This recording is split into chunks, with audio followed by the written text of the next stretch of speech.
começar por uma coisa óbvia, né? Você se aproxima do cinema como? É, foi engraçado. Eu fiz o vestibular, fiz cinema na ECA, na USP. Mas, no princípio, eu queria fazer artes plásticas. E aí eu estava estudando no equipe e todos os meus amigos mais íntimos iam prestar para cinema. Aí, na última hora, eu resolvi fazer cinema, Foi uma turma da ECA de mais ou menos que ano? de 78. 78. É. Não, 70, acho que entrei em 79, exatamente. 79. E você fez todo o curso? Fiz. Fiz. Meus colegas eram.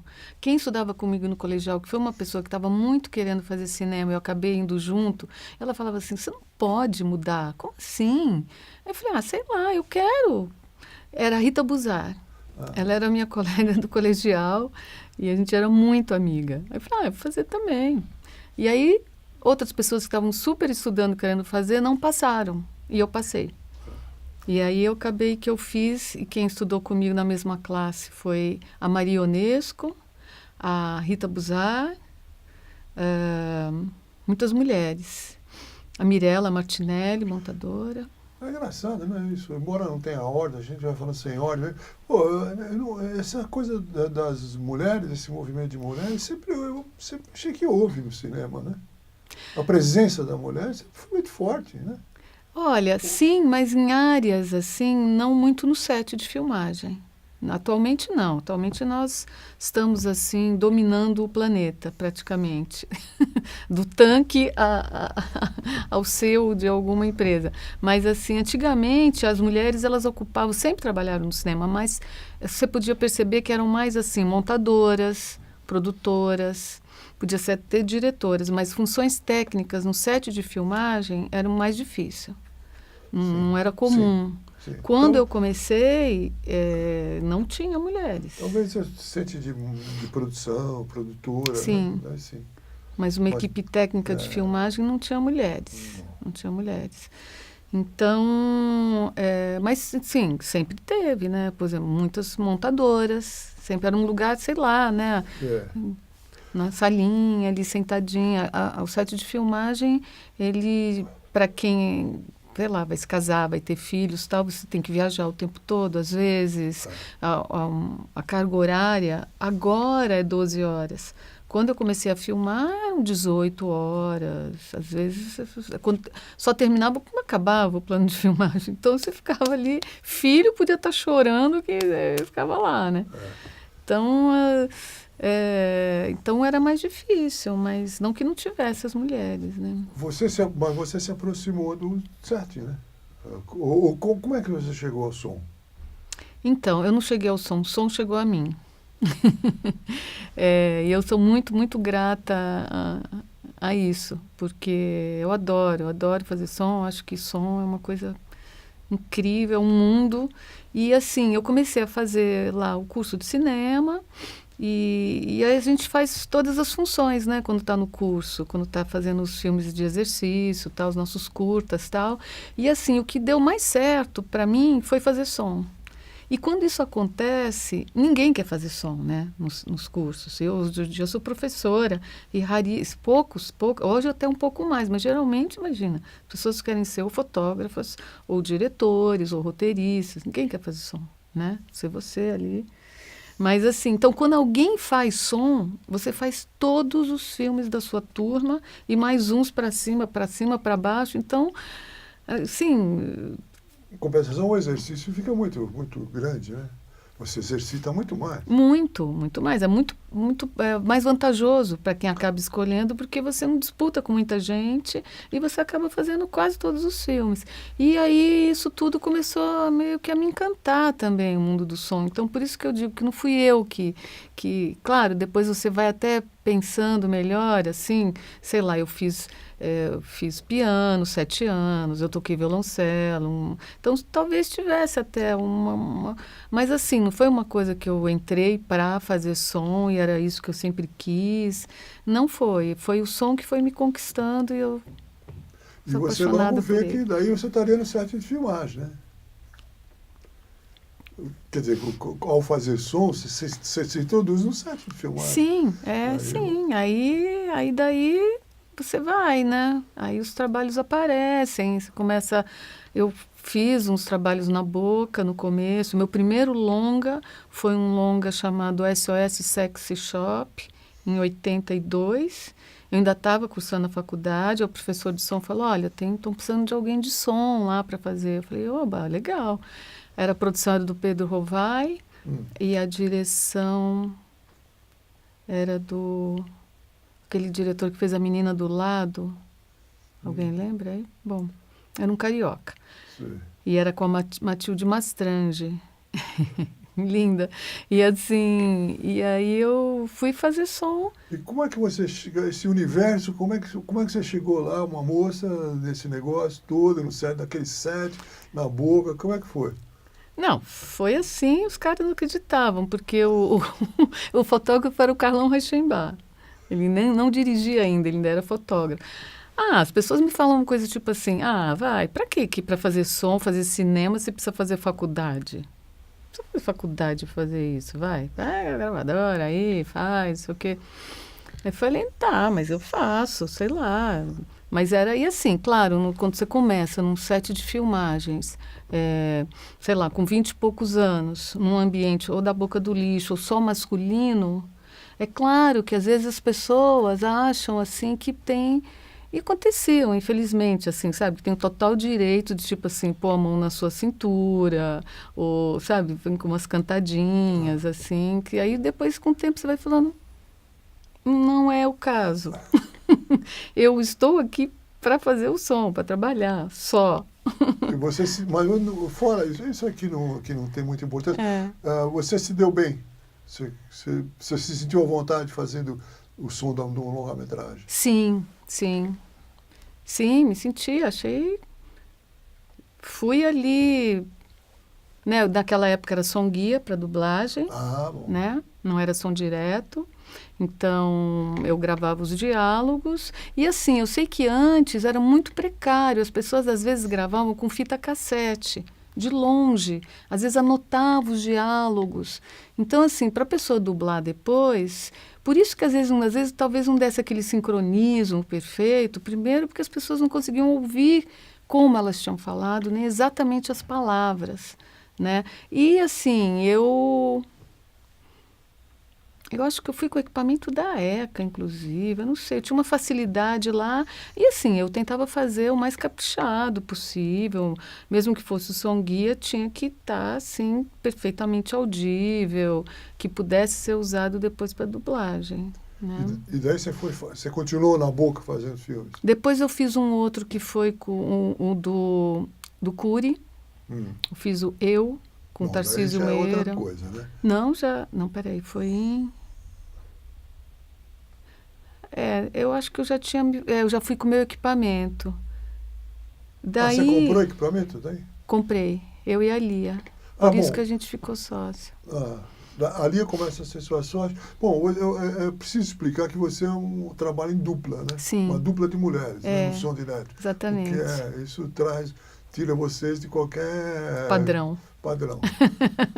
Então, como é que você começa essa sociedade com a Lia? A gente, assim, a Lia, ela já estava trabalhando num esquema com o marido dela, que era o Hermano Pena.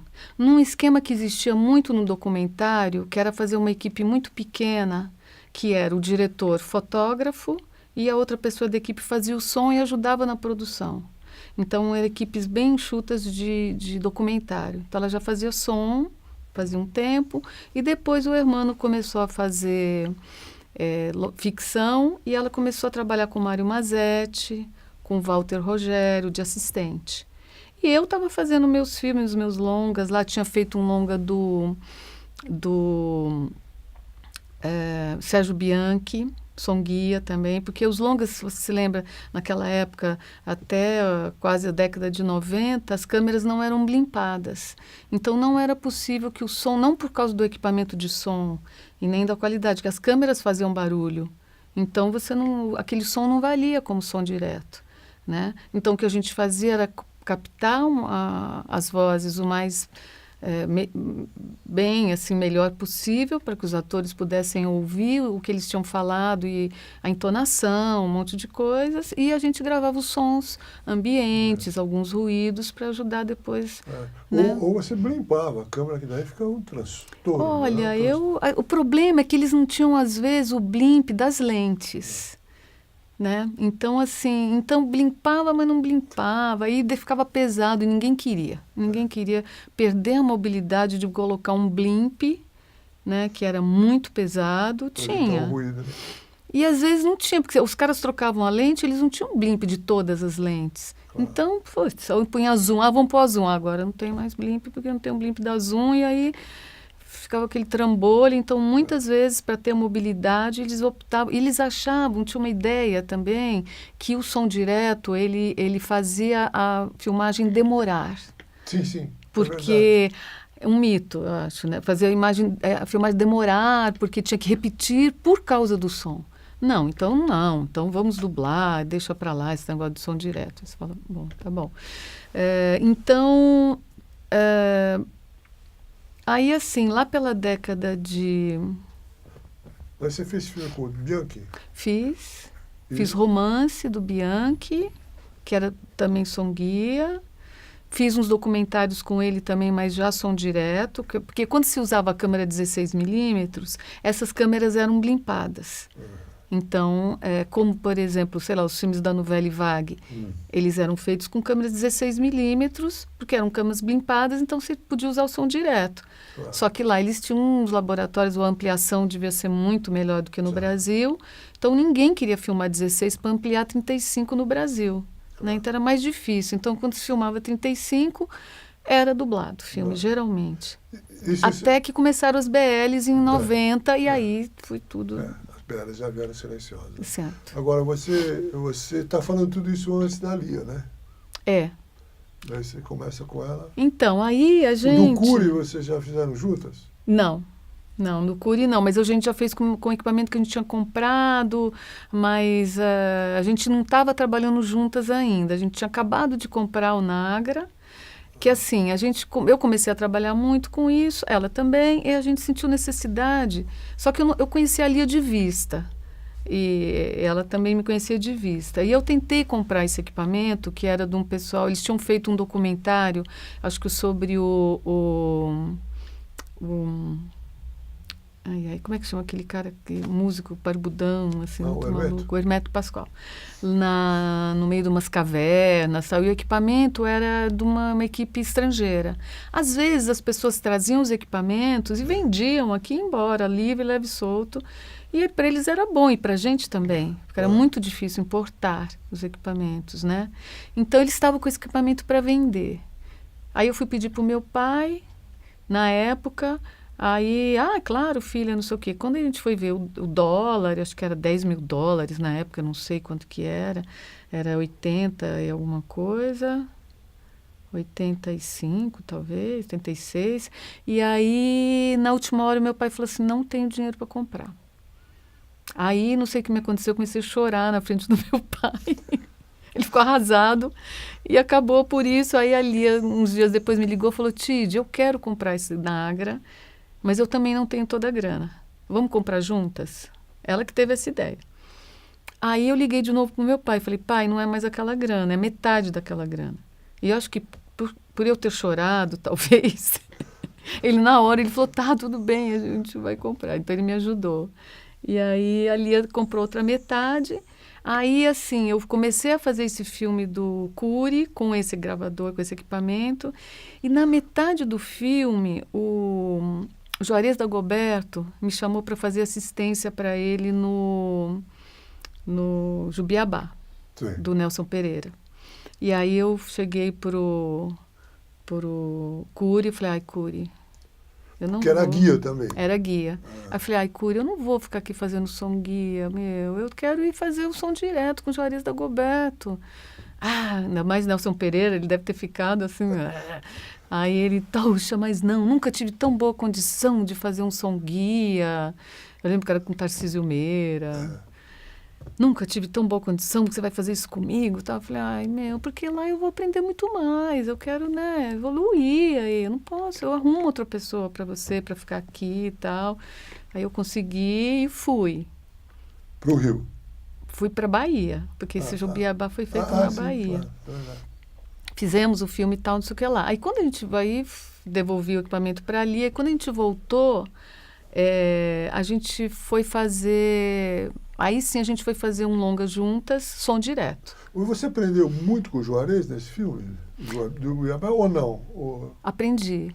É. Não, aprendi. Assim, o problema para mim é gozado. Eu nunca tive, assim, nunca trabalhei muito de assistente. Eu trabalhei com o Geraldo, uma época. Ribeiro? Ribeiro. Com o Geraldo Ribeiro, em comerciais. Foi a única pessoa que realmente trabalhei mais um período mais longo. Porque, assim, sempre teve esse costume de você transmitir os conhecimentos do chefe para o assistente. Né? Apesar de eu ter feito a faculdade, isso também é uma forma de transmissão de conhecimento. Sem dúvida. O que hoje está um pouco assim, porque todo mundo já começa ou fotografando ou fazendo som, ninguém começa como assistente de alguém. Eu diria que acho que, quer dizer, pode ser que eu me engane, mas a principal fonte de conhecimento é o que é dado entre duas pessoas que trabalham do mesmo jeito. E assim, você está no set, né? Então, assim, é difícil, mas assim, eu acho que a faculdade também é importante, mas eu acho que essa não pode perder isso também. Então, assim, eu fui assistente do Geraldo um tempo, em comerciais, e fiz assistência para o Juarez nesse filme. Foram as únicas assistências que eu fiz. Então, assim, eu tive pouca oportunidade de realmente, assim, aprender muitos anos como assistente de alguém. Eu acho que eu devo ter ficado 1 ou 2 anos trabalhando com o Geraldo. Ele tinha um estúdiozinho na casa dele, que ele fazia transcrições também da fita de rolo para o magnético perfurado. Eu fazia um pouco também. O João Godoy, dessa mesma época, ele também fazia isso, também trabalhava com o Geraldo. Nós dois revezávamos assim uma assistência para o Geraldo. Então, foi uma maneira interessante, mas eu não tive assim de ficar anos com alguém.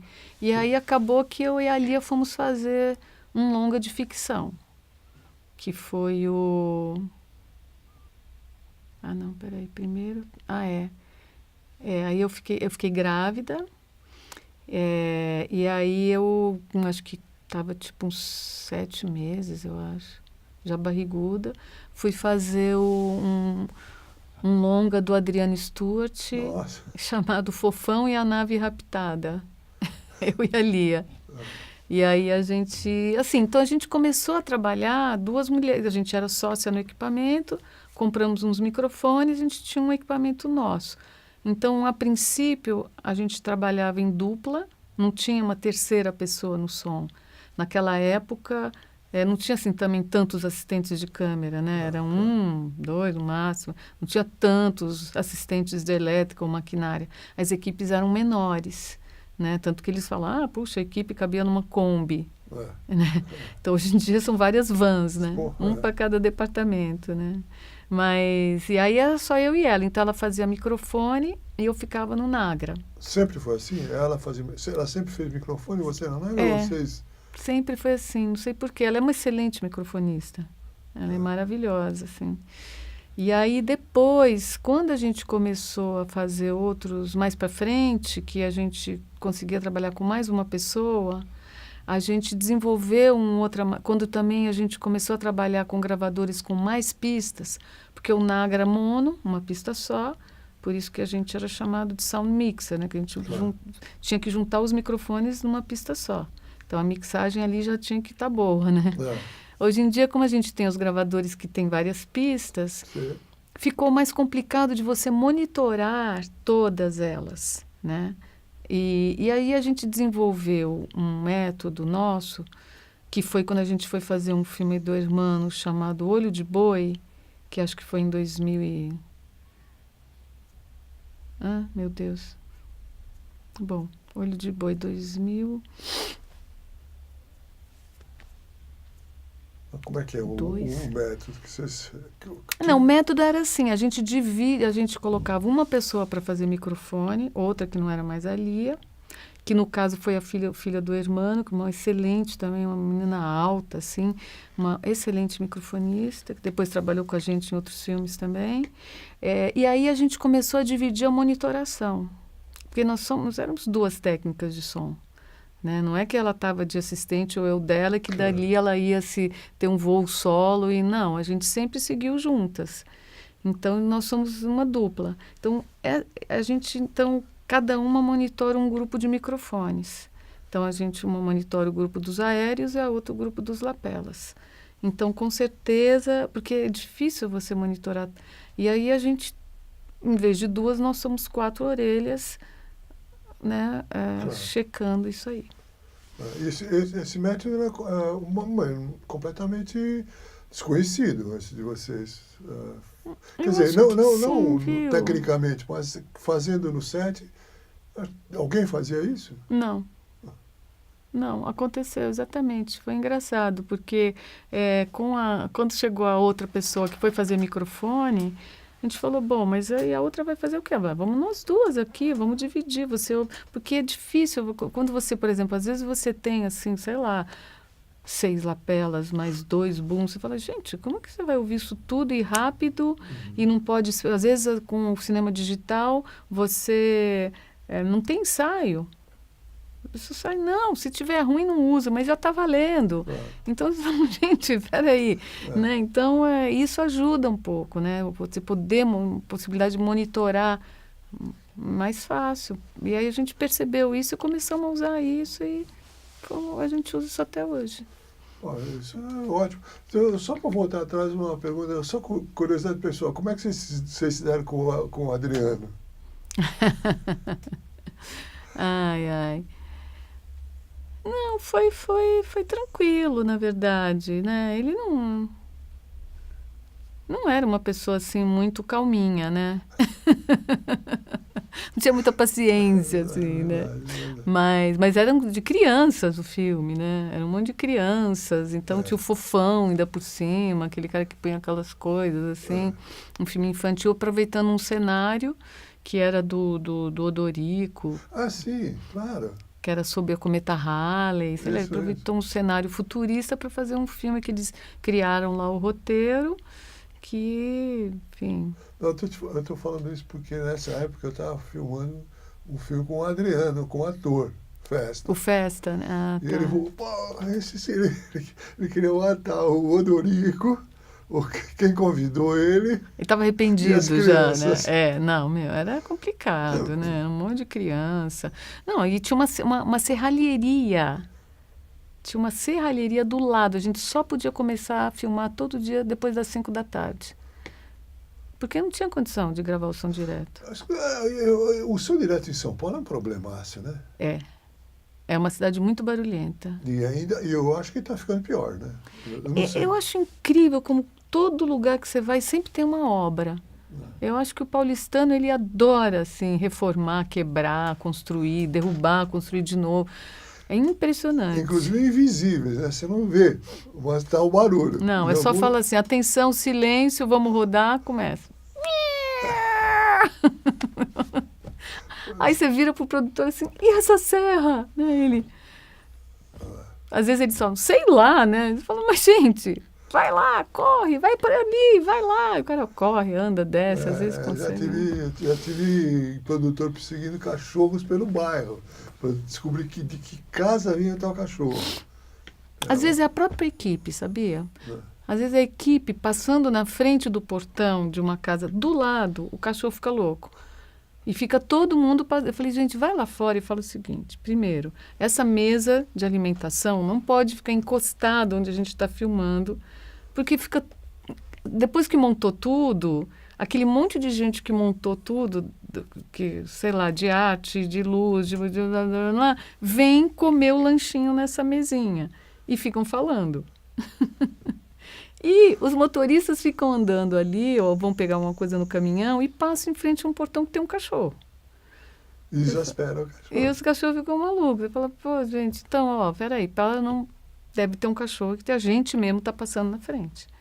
Então, né, Claro. vamos... É aquelas coisas, né? São coisas que você vai aprendendo cada vez mais, né? Porque ocorrem É. geralmente do mesmo jeito, né? É. Você começa por aí, você Começa fala. por aí, exatamente. Mas você, nessa época você já fazia comercial, Tidi? Qual época? Nessa época que você por exemplo, na época do filme do Adriano. Que Olha, na verdade foi assim. Eu e a Lia, a gente teve filhos mais ou menos na mesma época. Então, a gente fazia vocês pararam um longa-metragem. pouco. É, porque a gente fazia longa. Depois que a gente teve filho, a gente falou, Micho, não dá para fazer longa criando filho. Ah, como é que a gente vai filmar 6 semanas fora de São Paulo? Não dá, com bebezinho. O bebezinho não mama, não come, não tem colinho, não tem... Então, aí a gente resolveu que a gente ia procurar trabalho em publicidade. Foi aí que a gente, assim, deu um tempo de longa e fomos trabalhar em publicidade, porque era assim, algumas vezes por semana a gente trabalhava, mas também podia ficar em casa, né? Então, a gente foi nessa, ficamos assim, tipo assim, uns, sei lá, eu acho que tipo uns 15 anos, mais ou menos, nessa, até os filhinhos ficarem mais grandinhos. Daí vocês voltaram para o longa. Aí a gente voltou a fazer longa. O comercial é mais fácil, é uma diária, praticamente, né? Não é muito mais do que uma diária. Às vezes é mais, na às verdade. vezes Mas se for... duas. E às vezes, sei lá, você viaja, mas você fica 2, 3 dias e volta. Né? Então, é verdade. então, assim, é um pouco mais viável, né? Da gente poder não abandonar o lar, né? Abandono de lar é grave. Então... Agora, você sentiu quando você passou para o comercial, você sentiu uma diferença muito grande entre os procedimentos no comercial e no longa, da época? Eu senti uma coisa engraçada, assim, antigamente tinha uma divisão muito grande, assim, quem fazia longa não fazia publicidade, quem fazia publicidade não fazia longa. Parece que tinha uma risca, assim, no chão. Então, quem ia fazer longa, ia fazer publicidade, eram os vendidos. Exatamente. A gente estava se vendendo para o dinheiro, porque o mais lindo era fazer os longas, pela arte. Você achava isso também? Não, eu era um vendido. Você era um vendido, né? Dentro da fila, eu acho. Eu devia ser a terceira, quarta da fila também. Eu falei, eu preciso me vender também, né? Mas assim, mas não, eu achei assim que na publicidade o que acontecia era, bom, tinha mais dinheiro e o acesso aos equipamentos era mais abundante. Então, assim, os primeiros equipamentos, os mais novos, então você tinha um acesso a uma nova tecnologia muito mais rápido do que a turminha do outro lado da linha. Que a turminha da arte lá do cinema ainda estava com as coisas velhas e nananã. Então, assim, esse lado de ter maior acesso à tecnologia era ótimo. Claro. Eu achava bom. Claro. Bom, então, assim, você... E tinha uma coisa de você... Porque o longa, você demorava um pouco mais para fazer. E a publicidade era uma coisa praticamente quase que diária. Não. Então, assim, e várias situações... E no comercial tinha uma coisa que, assim, não se dublava. Não se dublava de jeito nenhum. Não existia essa possibilidade de dublar. O Som Direto sempre teve talvez por ter chegado tarde demais, ou um pouco mais tarde, dentro dos sets de filmar, sempre as pessoas ficavam pensando o que fazer com ele, né? Como é que você via essa experiência? Igual aquilo que eu te contei lá, que né, aquilo que a gente chegando, depois de chegar o pessoal da Electra, da maquinária, a gente chega com o equipamento, olha, chegou o som direto. Quer dizer, vai chegar aquelas pessoas que vão atrapalhar a filmagem. Durante muito tempo se falou nisso, né? O som atrasava a filmagem. Então, quando eu fazia o som, quando eu tinha a possibilidade de fazer o som direto ou fazer o som guia, no longa de ficção, existia aquela questão que falava, não, vamos fazer som guia para dublagem, porque o som direto faz a filmagem ser mais longa, vai ter que repetir por causa do som. Então, o André Klotzel mesmo era um cara que durante muito tempo preferiu fazer dublagens do que som direto por conta de não gastar negativo, porque o som direto, em tese, você filma mais, então você gasta mais negativo. Mas se você pensar bem, é verdade. Pelo seguinte, É. porque a alternativa para isso é você ter que ter muito mais cuidado na escolha de atores. Você tem que ter muito mais cuidado na escolha de locação. E isso não era um cuidado que não tinha, porque não tinha som, você não fazia som direto. É. De repente você teve que mudar os hábitos, né? É, sim. Acho que para os produtores, para os diretores, deixava a situação um pouco mais complexa, né? De preparação, Eu penso que para os atores devia ser uma maravilha. Devia ser uma maravilha poder fazer um som que está valendo, que não precisa dublar depois. Para a interpretação, assim, eu acho que era um ganho muito grande, apesar de ter esse complicativo em termos de produção, de dinheiro e do que você estava gastando. Eu imagino que quando você está montando o filme e vê e ouve com o som valendo, com uma atuação que o cara está no set vestido com a roupa no meio do cenário e a atuação dele condiz com isso, deve ser um alívio também, imagino. Ele aumenta um pouco a responsabilidade do ator, né? Porque o erro fica menos grave se estivesse dublando. Né? No som direto é mais. Mas eu acho ótimo, porque essa é uma das coisas boas. O ator tem que trabalhar sob alguma tensão. Você não acha? Não, tinha também, claro, aquela história, coitado dos atores. Ele errou o texto. Aí ele, o negativo, porque o negativo era caro, então... Meu Deus, desculpa, eu errei, quase que você olhava ali, perdão, eu errei o texto. Então tinha uma coisa um pouco assim, uma certa tensão realmente de valer, né? De estar valendo para todo mundo. E, no certo sentido, era benéfica, porque fazia o ator se esforçar para não errar. E eu acho que para eles também, eu acho que assim, a voz, ela traz muito... da emoção do ator. Eu acho. Né? Então, assim, eu acho que, ao contrário também, os atores muito bons que estão ali e vão ter que dublar depois, para eles era terrível, porque o cara deu tudo ali naquela cena. Se estraçalhou, matou alguém, chorou, se debulhou, e aquilo vai ser dublado. Aí ele fala, meu Deus, como é que eu vou fazer aquela emoção toda de novo? É verdade. Né? Então, quando você tem... Nessas coisas, por exemplo, com criança ou não atores, que você pode ter esse som valendo, eu acho que não tem o que dizer, né? É 1000 vezes melhor, 1000 vezes melhor. Não, e depois ele vem mesmo, né? Não adianta você... Essas novidades que entram no circuito, ninguém tira mais, né? Quer dizer, a história caminha para frente, ela não volta. Você diz do som direto, né? O som em qualquer circunstância. Quando você inocula uma inovação que é benéfica, visivelmente é boa, não dá para botar, não tem como botar. Não dá, E outra que assim, aí as câmeras já... Quer dizer, quando as câmeras de cinema já estavam aptas, de 35, né? Porque as 16, desde a década de 60, já podia fazer som direto com elas. Muitos documentários eram feitos assim, né? Então, quando as câmeras de 35 ganham esse upgrade aí de poder, serem silenciosas para fazer som direto, né? Você fala, gente... Não... Aí acho que depois que as pessoas se acostumaram um pouco, não tem como voltar, como você falou, né? Assim, claro que até hoje você dubla alguma coisa. Sim. Mas você não dubla o filme inteiro. Mas de repente você fala, nossa, eu quero dublar aquela frase, aquela palavra. Aí é um recurso que sempre vai existir. Né? Você dublar uma coisinha, mas não o filme inteiro, né? Pelo amor de Deus. É um trabalho grande também, o período da dublagem. Cara. Você participou de alguma forma de dublagem, Tiri? Não, eu fiz o som guia de vários filmes. Você assistia a dublagem, às vezes? Não, porque assim, eu fiz aqueles da boca, uma vá da carne, eu cheguei aí no estúdio um pouco, mas não cheguei a participar muito das dublagens. Era uma coisa que de repente virou um procedimento mundial, né? Som direto. Sim, não, hoje em dia, imagina, acho que ninguém nem imagina que se fazia isso, que você filmava, gravava o som todo e dublava tudo depois.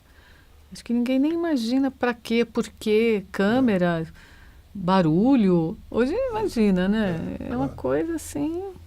Ninguém imagina em dublar um filme. Tudo é som. Hoje em dia, aliás, com essas câmeras, que hoje em dia, na verdade, são câmeras de vídeo, o som já vem junto com a imagem, né? Você tem a possibilidade de ter o som junto. Quer dizer, aquele som já não só não faz barulho, como ela grava som também. Claro. Então, os assistentes de câmera no começo ficavam bravos, que a gente falava, não, vamos então, eu vou colocar o som aí, você vai ajustar o volume da gravação do som. Ele, não vou fazer isso, sou assistente de câmera. Eu falei, pois é, só que agora a sua câmera grava som. Então Claro. você vai ter que ajustar o volume de gravação do som.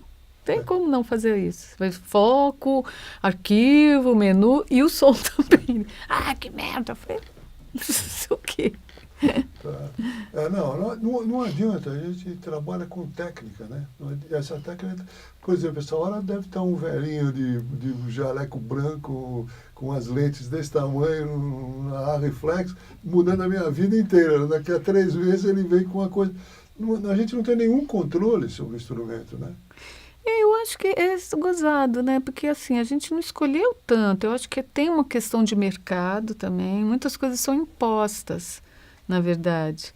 Né? Ninguém queria. Algum fotógrafo ficou levantando, queremos que todas as câmeras sejam digitais. Não, então assim, é uma coisa de uma imposição tecnológica, às vezes, que você tem que usar aquilo, você tem que mudar para aquilo, você tem...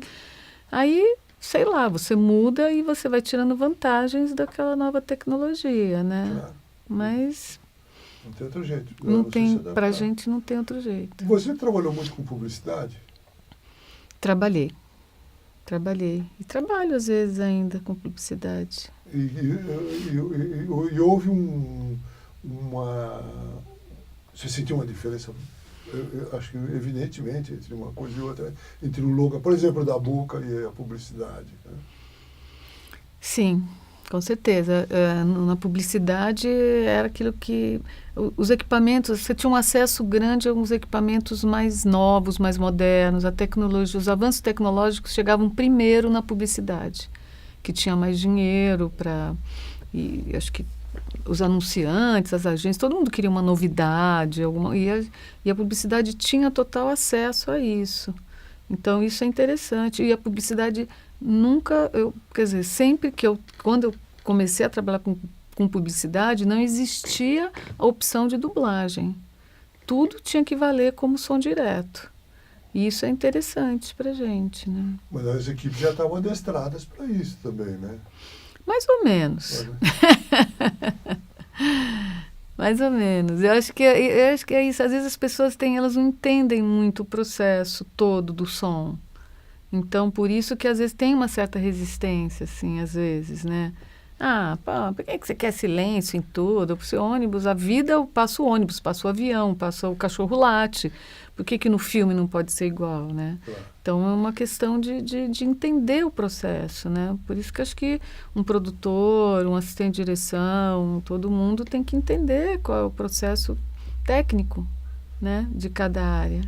Você ficou muito tempo nisso, né? Fiquei. Meu filho cresceu um pouco, é. Tá. Mas você se aproxima do longa. Sim. Como você volta ao longa? Assim, antes publicidade, ela tinha uma pessoa que cuidava do som, que editava, que mixava. No Zé Luiz Sasso eles faziam isso, de editar, mixar filmes de publicitários. Depois, os trilheiros começaram a vender um produto que seria eu faço a música e edito e mixo o teu filme, com tudo, todos os outros sons, que para eles às vezes não eram tão importantes, que o importante para o cara que faz a música é a música. Então eles colocavam lá um menininho que eles chamavam, uma pessoa, um assistente, alguém para editar o som direto e mixar com as outras coisas. Então, assim, ou então os montadores mandavam um som totalmente offline e eles usavam aquele offline, eles não trocavam o som direto pelo nosso som original. Então, porque às vezes você mandava para o Telecine e eles mandavam uma fita daquela pequenininha, que eu esqueci o nome agora, mas assim, em que vinha telecinada a imagem e o som. Ele usava aquele som para montar, não usava o nosso som. Então, mandava aquela montagem para esse trilheiro e usava aquele som. Quer dizer, e às vezes eu ouvia assim, o comercial falava, gente...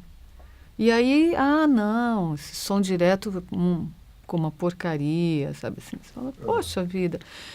E no longa de ficção, não, nunca foi assim. Mais agora ainda, com todos esses avanços tecnológicos, muito da área de som também, né, por conta de toda a questão do multicanal no cinema e também do som digital, né, que aumentou o range dinâmico. Então, os editores de som, eles cuidam. A gente faz reunião com o editor de som antes de começar a filmagem, para estabelecer padrões técnicos ou algumas coisas. Você tem feito reuniões com editores de som antes da filmagem? Sim, sim. Com músicos, todo mundo. A gente se conversa, a gente conversa sobre o roteiro, sobre o trabalho que a gente vai fazer, né? O que eles esperam que a gente entregue para eles, o que eles... A gente conversa muitas coisas. Às vezes eles vão no set também. Então, assim, é um trabalho que leva a parte de som muito a sério. Muito a sério, e é um trabalho muito profissional. Então, isso valoriza muito mais o nosso trabalho. Quando a gente vai fazer um longa-metragem, o trabalho feito de som é um trabalho, assim, muito mais sofisticado. Você lembra de algum longa-metragem que você tenha ficado particularmente satisfeita com o seu trabalho? Claro que a maioria você ficou, é óbvio, mas o que tenha mais ainda, por alguma razão. Porque era mais difícil. Olha, eu gostei muito do som do Olho de Boi, do Hermano Pena. É um diretor, assim, também que ele gosta... Ele é uma pessoa que cuida bastante do som. E eu gostei bastante do resultado também. Gostei, achei bem legal. Hoje em dia eu acho que, assim, o som do cinema brasileiro não deve nada para nenhum outro cinema de nenhum outro país. Porque os equipamentos são mais ou menos todos parecidos. Os de captação, os de edição, os de mixagem. Então, assim, os nossos sons são tão bons quanto, tecnicamente e esteticamente também, eu acho. Sabe? Então, assim, a gente... Claro, acho que talvez a grande dificuldade hoje em dia seja as locações que a gente filma. Né, as dificuldades para captação com as locações, mas tecnicamente a gente tem toda a expertise, toda a tecnologia para fazer tão bem quanto, ou melhor, que todo mundo. E você também, um auxílio ao som direto também é a edição de som, que faz um trabalho, equilibra muito, tira alguns ruídos que, Sim. Né, que estão em BG, que não são... Eu amo editor de diálogos. São eles que dão aquele talento assim no nosso som. Eles tiram os pequenos defeitinhos, eles vão... Quando tem um editor de diálogo bom, ele vai procurar um take em que aquela outra palavra está melhor e faz uma cirurgia plástica, assim, troca uma palavrinha, uma sílaba e equilibra e tira sujeirinhas e nivela coisas que a gente não teve condições, tira barulhinhos. Eles são, assim, para a gente... Meus melhores amigos. Você já teve em situações em que você achava que não ia dar e deu? Teve. Teve. E aí eu falei, poxa, isso aqui acho que não vai dar. Acho que não vai dar. Até uma coisa que agora, por exemplo, eu fiz esse filme que chama Mais Forte que o Mundo. A história lá do José Aldo, lutador de MMA. E tinha uma cena, a gente foi filmar em Santos, fazendo de conta que era Manaus. E a rua passava um ônibus, uma linha de ônibus. Eu falei, a gente já tinha feito o tech scout, o produtor falou, não, a gente vai conseguir parar o ônibus. E deu um troço lá com o diretor, ele falou, não quero que pare, esse ônibus tem que parar. Eu falei, mas gente, então eu falei, ok, então você vai dublar essa sequência. Ele encontrava o pai, ele tinha voltado, tinha vencido umas lutas, entregava o dinheiro, o pai estava bêbado, meio... E aí eu falei, um diálogo super emocionado do pai com o filho, eu falei, nossa, isso aqui não vai dar, gente, já era. Fazer o quê, né? De madrugada, tudo de noite, um frio desgraçado, sabe? Aí você fala, ai, puta que merda, não vai dar. Fazer o quê, né? Aí, conversando, assisti o filme, né? Eu falei, ué, que estranho, será que dublou essa cena, né? Achei que ia dublar. Aí a gente foi conversar com os editores, né? Aí eles falaram, não dublamos aquela cena. Eu falei, como vocês não... Não, a gente deu um jeito naquele ônibus, fizemos isso, fizemos aquilo, e agora até a gente combinou de assistir o filme juntos, para a gente conversar, assim, sobre o trabalho deles e o nosso. Ah, Né? não, claro, porque eles ajudaram profundamente, né? Ah. Ajudaram, nossa, como? Você acha que vem coisa por aí mais? Você acha que vai ter mais apuro técnico que você está pressentindo que vai ter em alguma etapa do som? Não? Não sei. Não sei. Talvez aumentar a frequência de amostragem. Talvez, assim, não sei. Porque ela ainda não é a mais alta, né? A gente usa 48 kHz, pode ser que porque você pode ir até 192 kHz, pode ser que aumente um pouco. Mas em termos de padrão, né, de gravação, que os gravadores atualmente a gente pode mudar isso dentro do menu. Mas, assim, os lapelas podem diminuir um pouco mais, entendeu? Você chegou a fazer edição de som, você? Fiz. Às vezes eu fiz de um curta que a gente fez, de 2 curtas, e agora tem um longa curto que a gente vai fazer, que eu também vou participar da edição. Você gosta de fazer documentários? Adoro. É. Por quê? Porque, sei, a gente conhece tanta coisa, cara, fazendo Não, mas documentário. eu estou falando em termos de som. Ah, de som? De som eu acho... Bom, claro, né, assim, os depoimentos que a gente capta, com as histórias que a gente ouve, são incríveis. Não tem um segundo take, né?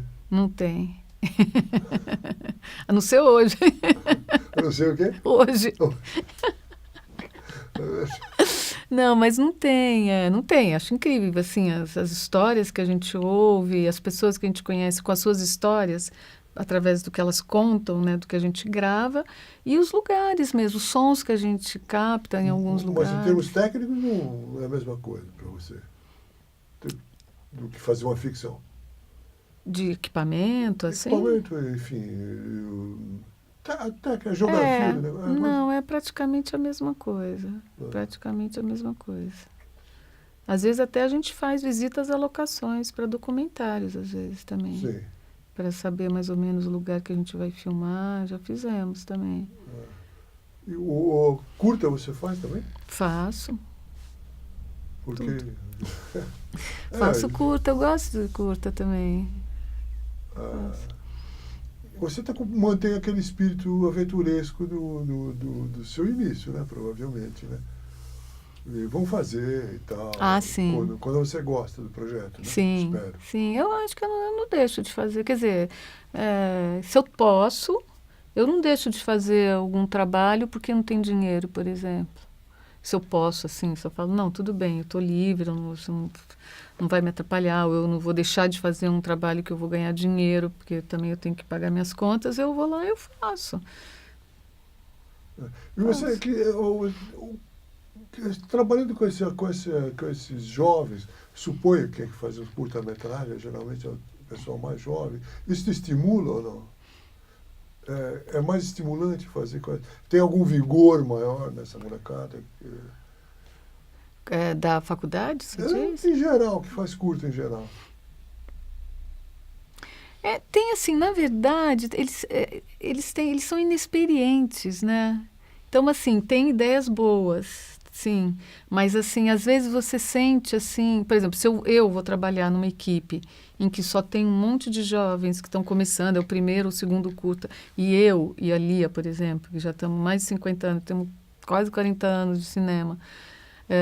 Aí tem umas coisas que a gente vê e fala, ai, meu Deus do céu. Sabe, de muita inexperiência, assim, também, que você fala, tá bom, vai lá. Em outros setores, não no som. No som vocês corrigem. Não, nos sons, assim, sei lá, nesse aí que eu fui fazer, que a gente acabou fazendo também edição de som, tal, participou do começo até o fim. Aí, assim, né, a gente falava, não, o som nós vamos fazer assim. Aí ele falou, não, tá bom, então, se você está falando, eu falei, sim, é assim, tem que fazer assim. Ele, então tá bom. Você Aí, exerce seu poder de professora na hora. não, porque ele chamou, porque ele falou assim, pô, todos os sons, eu assisti os outros filmes dele, todos os meus outros filmes, o som ficou muito ruim. Aí eu fui assistir, eu falei, nossa, realmente, tá terrível o som dos seus filmes. Isso acaba com teus filmes, cara. Ele faz uns filmes meio assim, tem uma pegada meio de violência, de bandidos, de morte. Esses tipos de filme tem que ter né, tem um efeito de som, ou tem uns diálogos meio mais assim mal captados e com um efeito ruim, uma qualidade de peça. Eu falei, bicho, você está destruindo o teu filme. Não dá. Aí a gente fez um curta que ficou muito legal. E aí ele falou, nossa, ai, que bom, graças a Deus, agora tem um filme, eu consegui fazer um som. Falei, pô, aí editamos um lugar legal, mixamos num puta lugar legal também. Falei, não, peraí, você chegou até aqui, você tem que mixar nesse lugar, pelo amor de Deus, vamos lá, vamos lá, é aqui que você vai mixar. Você fala, você tá, a Lia te acompanha em todas essas coisas. Ela Sim. tem o mesmo espírito de vamos lá, vamos fazer? Tem. É? Nem tanto quanto eu, mas Você arrasta ela pro... arrasto. Ele falou, meu, vamos lá, vamos fazer, vamos. Bom, mas é o que a gente sabe fazer, né? Não dá para se recusar certas coisas. Né? Porque você vê assim, a pessoa quer fazer, depois, sei lá, mais pra frente, quem sabe, ela vai fazer um outro, sabe? Aí vai ter dinheiro, aí tudo bem. Você fala, não, vamos, mas assim, sabe, você dá um empurrãozinho para fazer aquele primeiro, sabe? Que... Aí eu acho que... Legal. Então, a gente está falando do assunto da aula, né? Isso. Quer dizer, eu tinha feito o meu mestrado, mas eu não tinha pensado em dar aula, na verdade. Eu tinha feito porque eu achei isso, achei que eu estava desatualizada das coisas e sentia essa necessidade não só da parte técnica, mas de ter um pouco do pensamento teórico do som também. E aí uma professora de lá, Luciana Rodrigues, estava fazendo, acho que não sei se o doutorado ou mestrado com a Dora, lá da ECA. Conheci o Edu, tal, perguntou se não conhecia alguém e eu já tinha, ele falou do meu nome. Aí eles me chamaram, fui lá conversar, falei, poxa vida, será? Aí eu fui lá e aí, então, não, que você tem? Fiz mestrado, fiz a ECA, não sei o quê. Porque geralmente na FAP eles acabam pegando os próprios alunos formados. Acho que isso é normal nas escolas, né? Quem sai, fica e volta para a mesma escola, né? Então eu não conhecia ninguém de lá, na verdade, quer dizer, no seu Miguel, né? Mas aí eles falaram, falei, tá, mas para começar, posso fazer uma experiência, né? Nunca fiz isso, nunca dei aula. Mas é para começar quando? Assim,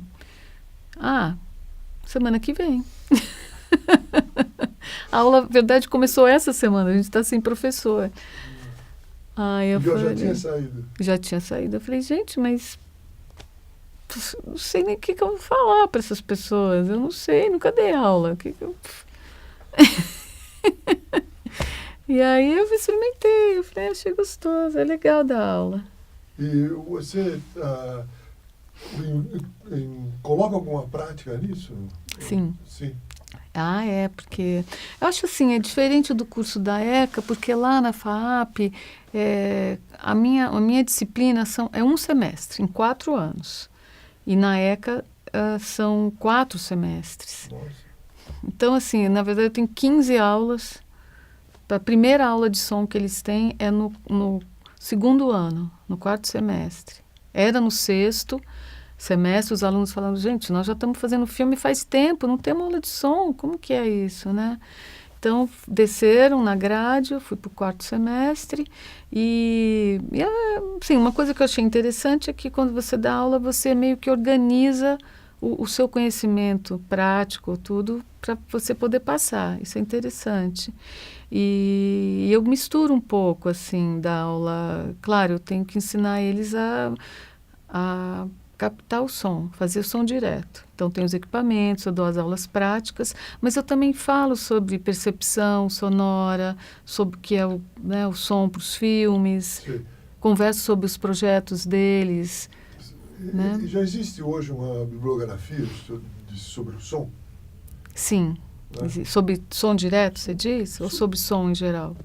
As duas coisas, sobre som e sobre som direto. Sim, assim, a partir da década de 70, mais ou menos, quer dizer, sempre teve uma discussão teórica sobre, assim, sobre a mudança do cinema silencioso para o sonoro. Sim. Aí, né, todos, tem o manifesto do Eisenstein, Pudovkin, tem René Clair, tem um monte de gente falando sobre que uso que vamos fazer do som, né, toda essa discussão. Depois também sobre o uso da música, né, já tinha também, né, tem Adorno, tem livros que ele fala sobre o uso da música, mas, assim, na década de 70, com o advento do Dolby, na década de 70 começou também a surgir uma área no mundo acadêmico chamado Cultural Studies. E dentro desses estudos culturais, começou a surgir uma outra área que chama Estudos do Som. Então, isso se ampliou muito, começou a surgir muita literatura a respeito disso. Então, por exemplo, temos na França você tem o Michel Chion, que é um cara que é super, fala assim, a área dele é som no cinema. Então, analisando, né, qual que é o uso que se faz do som, criando inclusive termos para se falar de som no cinema.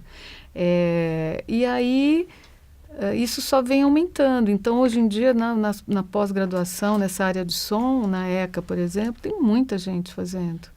Muita gente estudando os sons dos filmes, discutindo, teoricamente, como que o som está interferindo na imagem, ou na mensagem, ou no filme, né? E especificamente sobre som direto, tem a tese do João Godoy, que é muito interessante, que é sobre a experiência dele no Antônia e no Contra Todos, em que ele fala sobre o trabalho que ele realiza de captação de som direto, que é bem interessante. E tem um livro de um técnico de som argentino chamado Carlos Abate, que chama Como Fazer o Som de um Filme. Saiu em espanhol, e ele foi assim, mestre de um outro cara chamado Guido Berenblum, que é o cara que faz o som dos filmes da Lucrécia Martel. Sim. Que a gente já tinha convidado, porque eu também participo da Associação Brasileira de Cinematografia. Sim. E aí a gente já tinha convidado o Guido para vir falar sobre o som dos filmes da Lucrécia, que é uma cineasta que trabalha muito essa questão sonora nos filmes. E o mestre dele é esse cara, o Carlos Abate. Um cara que fez O Filho da Noiva, Katka, um monte de outros filmes argentinos muito interessantes. E aí ele escreveu esse livro, é o único livro que ele escreveu. Ele falou, a experiência, essa coisa que a gente falou da experiência do mestre para o assistente, está se perdendo. Claro. Está se perdendo isso com essa história desse mundo digital em que a pessoa já começa fotografando, já começa fazendo som, já é montador, Não vem de lugar nenhum. Não tem essa... Então ele foi meio chocado com isso, escreve esse livro que fala dessa experiência toda dele. Então, e é um livro muito interessante. Aí eu entrei em contato com ele e falei, Carlos, a gente tem que traduzir esse livro em português. Ele, como assim? Eu falei, não sei. E quem está traduzindo? Já está traduzido. Você traduziu? Eu ajudei. Não, aí a Dora ajudou. Eu falei, Dora, a gente tem que editar esse livro aqui. Temos que ter esse livro em português. Esse livro é incrível, é muito legal. Ele é um livro prático, não é tão técnico. Ele é incrível, esse livro. Fala de todas as fases da realização sonora do filme. E agora sai o livro. Bom. Isso é ótimo. É muito estimulante o estudo, né? É muito estimulante você acompanhar o conhecimento, né? Porque eu acho assim, eu faço som, não é uma coisa só técnica.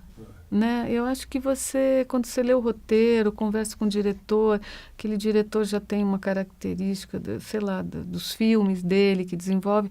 Eu acho que quando você conversa com alguém que você chama para fazer seu filme, você não está falando só como realizar ele tecnicamente, né?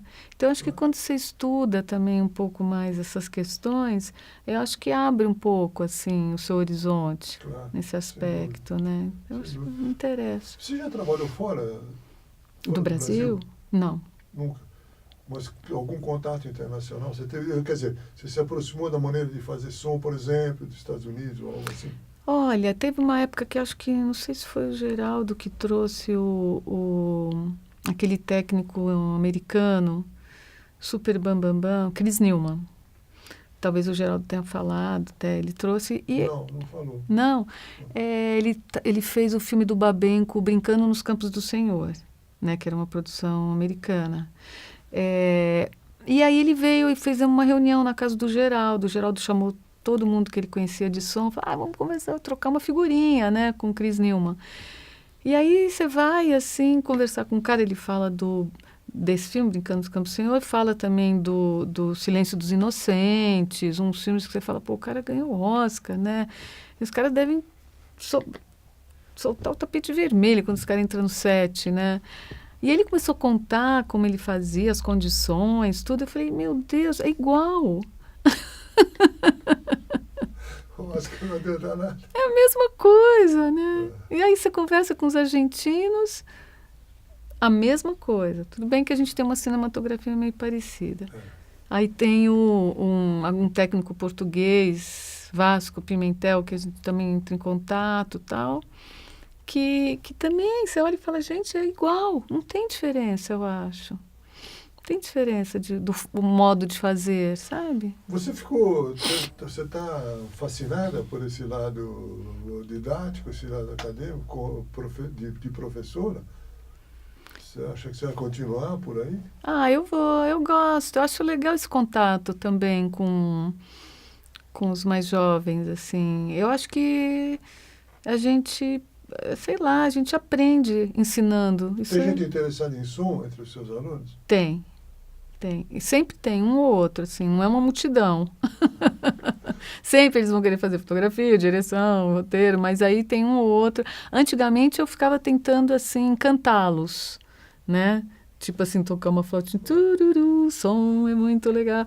Agora, porque eu sempre me pergunto, e aí, que cada um está mais tendendo a fazer, qual é o seu interesse, você, não sei o que lá. Sempre tem um que fala, o som, me interesso pelo som. Tem. Esse vai ser aquele lá que vai fazer todos os filmes da turma. Vai ser ele. Então, agora geralmente sempre tem um. Pelo menos tem. Que bom. Legal. Ótimo, Tidi. Muito obrigado. Foi muito bom. Muito bom. Não sei se era o que você queria ouvir, mas... Claro que era isso que eu queria ouvir. A experiência pessoal, né? As vivências, as experimentações da gente, né? Esse percurso esquisito que a gente faz, né? Muito estranho, né? Tudo isso. E cada um é diferente, você falou. Cada um é diferente. Que engraçado, né?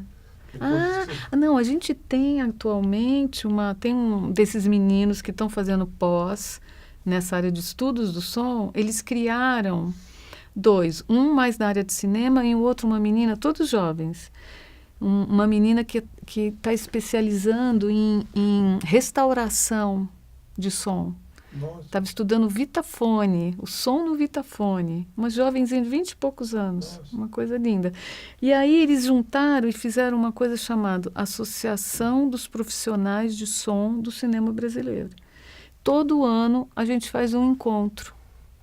E a gente conversa sobre, enfim, aspectos aí do nosso trabalho, ou sobre uma experiência. Convidamos esses argentinos para irem lá conversar com a gente, trocar figurinha, beber cachaça, tocar música e falar, né, nas mesas e tal. Isso acho que é bem interessante. Isso provocou também uma união entre nós de som. Então, isso nos aproximou de alguma maneira. E tem mais mulheres trabalhando em som, né, hoje? Tem mais mulheres, ainda bem, né? Eu acho que o 7 só tem a ganhar com isso. Sem dúvida. Não é? Sem Você dúvida. deve perceber que o set talvez fique mais leve Por um mim, pouco. só tornamos todas serem mulheres.